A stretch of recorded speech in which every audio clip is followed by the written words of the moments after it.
Hello friends. दोस्तों, वर्तमान समय में कोरोना को लेकर जो संकट पूरे देश में पूरी दुनिया में आया हुआ है, उसको लेकर आप समाचारों के माध्यम से, मीडिया के माध्यम से, यूट्यूब फेसबुक के माध्यम से बहुत चीज़ देख रहे होंगे, समझ रहे होंगे। और मैं एक बात और कहना चाहूँगा कि हम सभी लोग समस्या को लेकर सिर्फ समस्या में फंसे हुए हैं, चाहे उसका वो डर हो, कोरोना को लेकर डर हो, या फिर मीडिया द्वारा या फिर अन्य माध्यमों द्वारा फैलाया गया एक तरह का भ्रम हो। जो भी चीज़ हो, हम अपने आसपास देख रहे हैं, इसकी अवहेलना भी कर रहे हैं, इसका विरोध भी कर रहे हैं, समर्थन भी कर रहे हैं, हर चीज़ कर रहे हैं। लेकिन एक चीज़ बहुत कम देखने में मिल रही है, और वो है कि वो लोग जिनके पास कि इसका समाधान हो सकता है, ऐसे भी देश में हजारों लाखों करोड़ों लोग हैं जिनके पास की इस समस्या का बेहतर समाधान है। और ऐसी बहुत सी चीज़ें हैं जिनसे कोरोना पर विजय पाई जा सकती है। वो अलग बात है कि सरकार उनकी बात सुनती है, हम जैसे लोग क्या मैसेज उन तक पहुंचता है नहीं पहुंचता, ये एक अलग बात है। लेकिन वर्तमान समय में जो स्थिति है वो बहुत ही भयावह है, खतरनाक है, और इससे लोग प्रभावित भी हो रहे हैं। तो वर्तमान समय में इस वीडियो के माध्यम से हम कुछ सोल्यूशन से समाधान पर बात करेंगे। और चूंकि वर्तमान में जितनी भी वीडियोस आ रही हैं, जो भी समाचारों के माध्यम से बताया जा रहा है, उसमें समस्या को लेकर ज़्यादा लोग फोकस हो रहे हैं कि मामा ऐसे ये समस्या है, ये चीज़ नहीं होनी चाहिए, सरकार ये कर रही है, सरकार को ये नहीं करना चाहिए। लेकिन सरकार को क्या करना चाहिए, शायद ये बहुत कम लोग हैं जो बता रहे हैं। मैं आपको आमंत्रण भी देना चाहूँगा, और ये भी चाहूँगा कि यदि आपके पास सोल्यूशन हो तो आप सरकार तक पहुँचाएं। वो अलग बात है सरकार उनको मानती है या अपनी लिस्ट में रखती है या नहीं रखती, वो एक अलग बात है। लेकिन एक नागरिक होने के नाते, अपना भारतीय होने के नाते हमें अपना पक्ष रखना चाहिए, ये हमारा उत्तरदायित्व है। तो वर्तमान सेशन में हम एक इस महामारी को लेकर एक समाधान के विषय में बात करेंगे। और तब तक, जब तक कि कोरोना वायरस पर हम पूरी तरह से विजय न प्राप्त कर लें, तब तक हम अपने समाधानों को बंद नहीं करेंगे। वर्तमान समय में जो भी संकट आया हुआ है, उसको लेकर यदि हमारे पास समाधान है तो हमें सरकार तक पहुंचाना चाहिए। दोस्तों, यदि देखा जाए तो कहा जाता है, एक बात कही जाती है कि इंसान इतिहास से सबक और वर्तमान का प्रयोग अपने आने वाले कल को रचने के लिए करता है, अपना भविष्य रचने के लिए करता है। और आप भारतीय इतिहास की ओर नजर दौड़ाएं तो ऐसे बहुत से तथ्य मिलेंगे आपको जो इसके जीते जागते सबूत हैं। हम जब भी कोई ऐसी बात आती है, कोई भी लड़ाई वाली बात हो, देखिए क्या कहा जाता है कि युद्ध चाहे दुश्मन से हो, संस्कृति से हो, विचारों से हो, या फिर महामारी से, युद्ध चाहे किसी से भी हो, आप अपने आप को घरों में बंद करके कभी भी किसी भी युद्ध को या लड़ाई को नहीं लड़ सकते। ये मैंने पिछली वीडियो में भी बताई थी ये बात। और ये भी कहा था कि आप घरों में सुरक्षित रह के ये इंतजार करके कि कोई समाधान निकलेगा या कोई ऐसा ब्रह्मास्त्र हमें मिल जाएगा कि हम इस बीमारी या महामारी से मुक्ति पा जाएंगे, तो यह बहुत बड़ी गलतफहमी में है। बैक्टीरिया और वायरस सदा से इस दुनिया में रहे हैं, इस ब्रह्मांड में रहे हैं, और वो रहेंगे।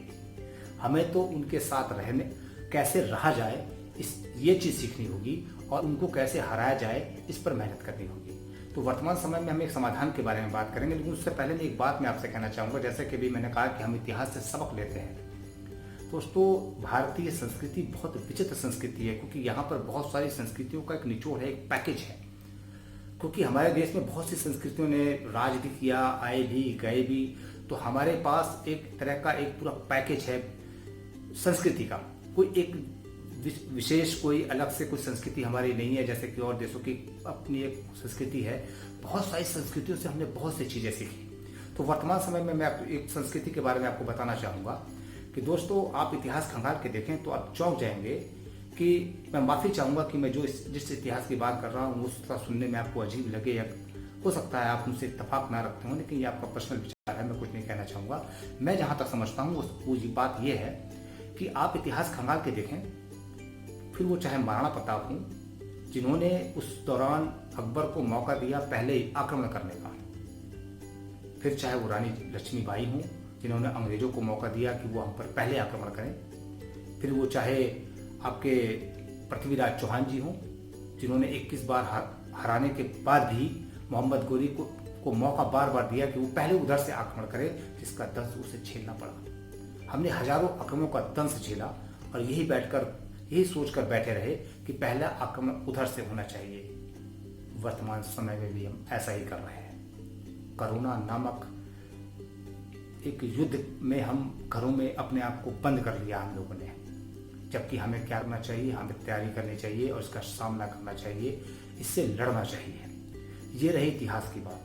दोस्तों, इससे पहले कि हम इसके समाधान के बारे में बात करें, आपको मैं एक बात बताना चाहता हूँ कि पहली बार ऐसा नहीं है कि हमारे देश में महामारी आई है।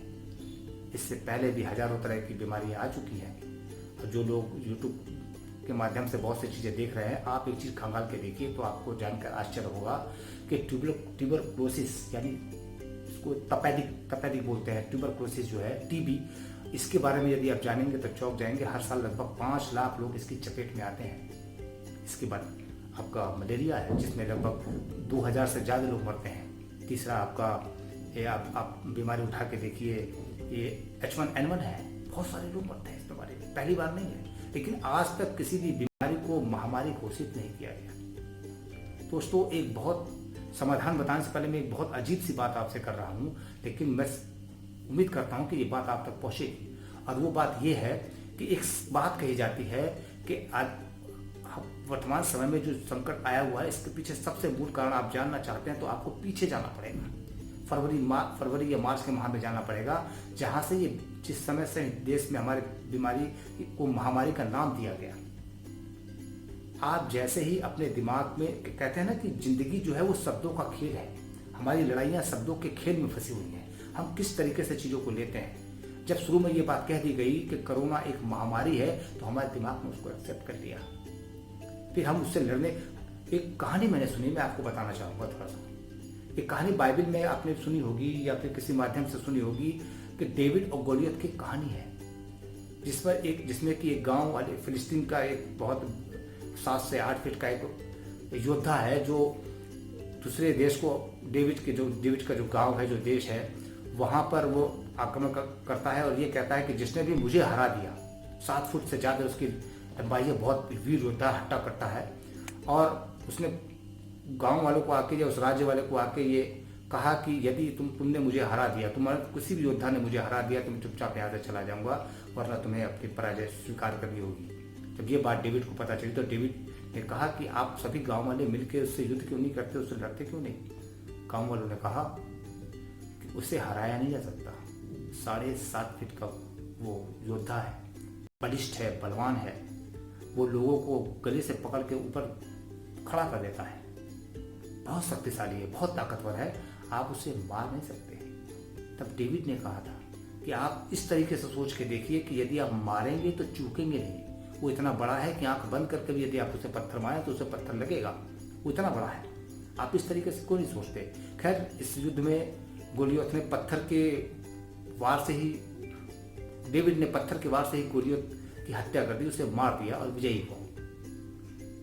ये सोच और विचारों का एक तरीका है। आप जीवन में किसी भी बीमारी को, किसी भी चीज को किस तरीके से लेते हैं, ये मेन चीज है, इसी से फर्क पड़ता है। तो समाधान की जब हम बात कर रहे हैं, तो यदि आपने इसको महामारी घोषित कर दिया तो फिर इससे बचना बहुत मुश्किल है। आपने इसको ऐसा आदि मानव, ऐसा योद्धा मान लिया जिससे कि आप जीत नहीं सकते। आपको एक राम ब्रह्मास्त्र का ऐसा इंतजार कर रहे हैं जो आएगा, कोई वैक्सीन बना के लाएगा, उसके बाद ही आप इसके पर कुछ कर पाएंगे। नहीं, आपको अभी कुछ करना होगा। आप इंतजार नहीं कर सकते लाखों लोगों की मौत होने तक, इंतजार नहीं कर सकते, क्योंकि जब इंसान के अंदर डर का वास करता है, तो पिछली वीडियो मैंने इस बारे में बात करी है, उसको आप देख सकते हैं कि डर से क्या, किस तरह की बीमारी फैलती है, किस तरह से लोग भयभीत हो जाते हैं। तो इसका समाधान ये है कि सरकार को ये चाहिए, सबसे पहला काम जो वो करे, इसको महामारी की कैटेगरी से अलग कर दे, इसे एक आम बीमारी घोषित कर दे, फिर आम जनता इससे आम तरीके से निपट लेगी। अभी चूंकि इसको महामारी मान लिया गया है, इसलिए उन्हें ये लगता है कि वो इससे निपट नहीं सकते, इससे तो पूरा देश चाहिए, पूरी दुनिया एकजुट होकर इसको हराएगी। और दुनिया में ऐसा कोई योद्धा नहीं कि पूरी दुनिया से लड़ सके। पूरी दुनिया से लड़ने से पहले आपको अपने आप को तैयार करना होगा। तो मैं सरकार से उम्मीद करना चाहूंगा कि इस समाधान पर गौर करें पूरे देश में। ठीक है, वो उनके पास कोई और भी समाधान होंगे निश्चित से, चाहे वो लॉकडाउन हो या फिर और अन्य कोई समाधान हो, लेकिन इस समाधान पर भी गौर करें तो ज़्यादा लाभ होगा। और इन समाधान में सबसे बड़ी चीज़ जो है वो ये है कि कोरोना को महामारी के टैग से अलग करें, इसे एक आम बीमारी घोषित करें। फिर आपके पड़ोस में कोई भी, चाहे वो राणा साहब हों, चाहे वो शर्मा जी हों, उनकी उम्र 80 से 90 साल क्यों ना हो, वो इस कोरोना बीमारी को हरा देंगे। क्योंकि जब हम किसी चीज़ से डरते नहीं, आप कह के देखिए जुकाम हो गया आप मर जाओगे, तो मानने को तैयार नहीं होगा आपकी बात। क्यों? क्योंकि उसे वो आम बीमारी समझते हैं। लेकिन क्या जुकाम और सर्दी से, फ्लू से लोग मरते नहीं? मरते हैं, बिल्कुल मरते हैं, लेकिन हम उससे डरते नहीं। और जब हम उससे डरते नहीं तो हमारा जो आपका जो मोर्टेलिटी रेट है वो बहुत नीचे आ जाता है और हम उससे बच जाते हैं। तो मेन जो चीज़ है वो ये है, पहला कदम जो है वो ये बात है कि आप इससे बचोगे कैसे, और वो ये है कि आप पहले कोरोना को महामारी के टैग से अलग करें।